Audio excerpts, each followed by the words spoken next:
En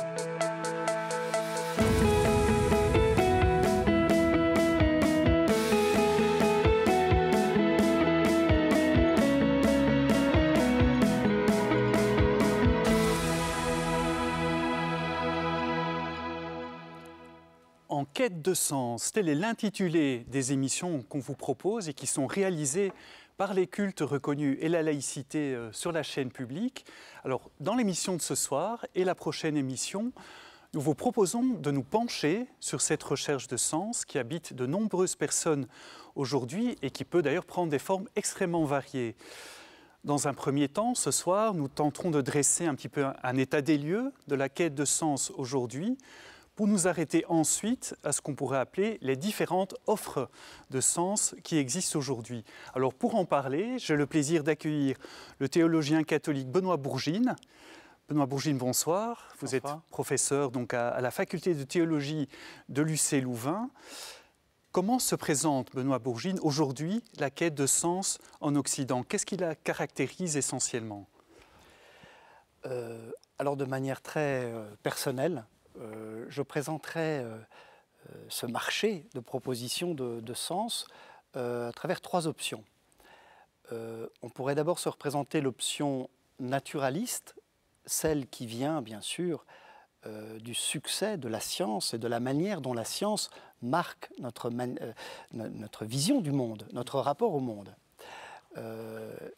Alors cette option naturaliste, donc d'une part, mais qui marque aussi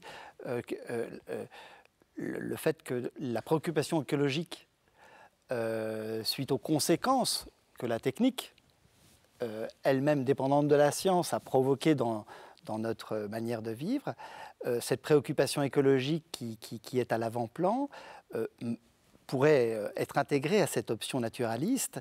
Et ça, c'est la première chose. Deuxième chose, l'option humaniste, qui, elle, relève plutôt de ce deuxième grand succès du projet moderne, qui est la démocratie, hein, c'est-à-dire cette manière de reconnaître l'égale dignité de chaque citoyen.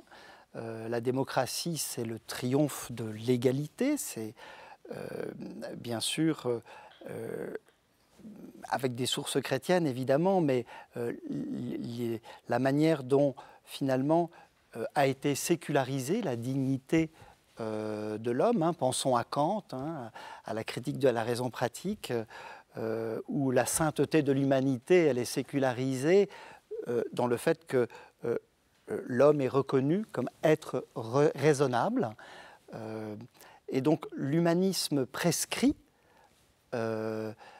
un idéal, et on pourrait dire que l'humanisme contemporain, qui se nourrit de la source, la pensée des Lumières, hein, avec un terreau biblique, grec, romain, se nourrit aussi de la mémoire des génocides et des totalitarismes du XXe siècle. Hein, donc voilà.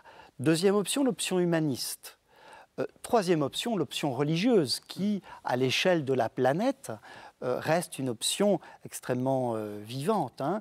On a tendance, nous Belges, à penser que cette option est en perte de vitesse au niveau mondial.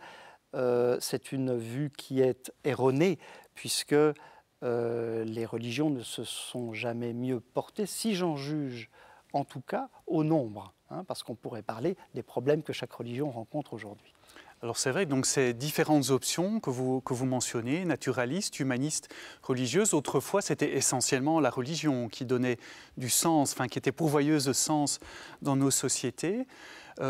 Pour revenir à l'option naturaliste, est-ce qu'on peut dire que c'est une option matérialiste, qu'il n'y a pas de référence à une transcendance?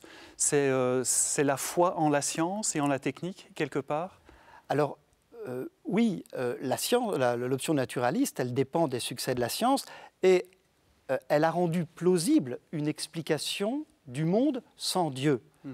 Et donc, l'option naturaliste, quand elle s'identifie à l'athéisme ou à l'agnosticisme, c'est de dire la seule vision du monde acceptable, c'est celle qui est réduite à la manière dont la science voit ce monde. Ce qui est un choix et qui ne s'identifie pas avec ce que la science veut dire, parce que la science, elle, ne peut parler que d'un rapport dépendant de modèles vérifiés par un langage physico-mathématique, mais la science elle-même ne peut pas dire ultimement c'est quoi le réel. Hein. Donc, en effet, l'option naturaliste est parmi mes collègues scientifiques, c'est vrai que dans le monde scientifique, l'athéisme est répandu parce que cet athéisme méthodologique que la science exerce, hein, parce qu'elle ne doit pas se donner la solution avant de poser les problèmes, cependant, ce n'est qu'un rapport au monde. Donc, il y a une question qu'elle ne résout pas, parce qu'elle ne peut pas résoudre. Je pense, par exemple, pourquoi y a-t-il quelque chose plutôt que rien? La science ne peut pas répondre à cette question.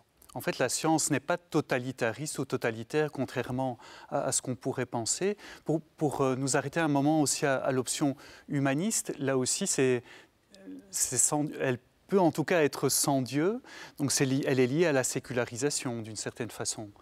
Oui, elle est liée à la sécularisation. Comme le dit Laplace à Napoléon, je n'ai pas eu besoin de Dieu dans cette hypothèse, pour cette hypothèse. Il s'agit effectivement de ce que les sociétés s'organisent sans Dieu, et la démocratie qui est devenue le régime, on peut s'en réjouir, le plus répandu, c'est le gouvernement du peuple par le peuple pour le peuple, qui n'a pas besoin d'une norme extérieure pour se gouverner. Hein, c'est l'autonomie, c'est-à-dire que je n'obéis aux lois de mon pays que si je peux participer à l'élection des représentants qui élaborent cette loi. Mais l'autre source de l'humanisme, c'est aussi la mémoire de la barbarie, hein, telle qu'elle a eu lieu au XXe siècle. Et on peut dire que finalement, c'est assez négatif comme source. Certains auteurs, je pense à Rémi Brague, jugent pour cela l'humanisme parfois insuffisant, parce que les déclarations des droits de l'homme, c'est très bien, mais cet anti-humanisme ne nous dit pas toujours là où mettre le curseur, que tout en démocratie soit discutable. Très bien, mais alors on le voit avec des problèmes comme l'euthanasie ou l'avortement. Est-ce qu'on peut tout faire? Est-ce qu'il n'y a pas de limite? Et est-ce que les droits de l'homme sont une norme suffisamment distincte pour qu'on puisse se mettre d'accord, hein, et ne pas tomber dans l'inhumanité sous prétexte d'humanisme? Alors, dans l'édition prochaine, on insistera davantage donc, sur l'option religieuse. Peut-être, pour terminer cette émission, est-ce que l'option naturaliste, donc le fait de croire d'une certaine façon, dans une certaine mesure à la science, le fait d'être humaniste, de croire en l'homme, est-ce que c'est incompatible avec l'option religieuse? Autrement dit, est-ce que ces trois options peuvent éventuellement se conjuguer? Nous, d'une certaine manière, nous optons pour ces trois options. On n'a pas le choix, puisque la science fait partie de notre vie, pour le meilleur, hein, les conditions de vie que nous offre la science, et pour le pire, quand cette science devient inhumaine. Nous sommes humanistes puisque nous jouissons de cette citoyenneté démocratique qui nous permet d'être reconnus dans ce que nous avons à dire au niveau politique. Et malgré tout, cette option religieuse, elle est aussi partagée, si on entend religion, par le fait de mettre sur quelque chose son désir, hein, sa soif d'infini. Hein. Donc évidemment, nous nous situons différemment sur ces trois options. Oui. Eh bien, nous reviendrons dans une prochaine émission, dans 2 semaines, sur cette option religieuse. Merci beaucoup, Benoît Bourgine, de nous avoir introduit un petit peu dans cette question de sens. Merci beaucoup à vous de nous avoir suivis. Si vous souhaitez revoir cette émission, c'est sur Ovio ou sur le site catobel.be. Bonne année aussi encore à toutes et à tous, et surtout bonne soirée.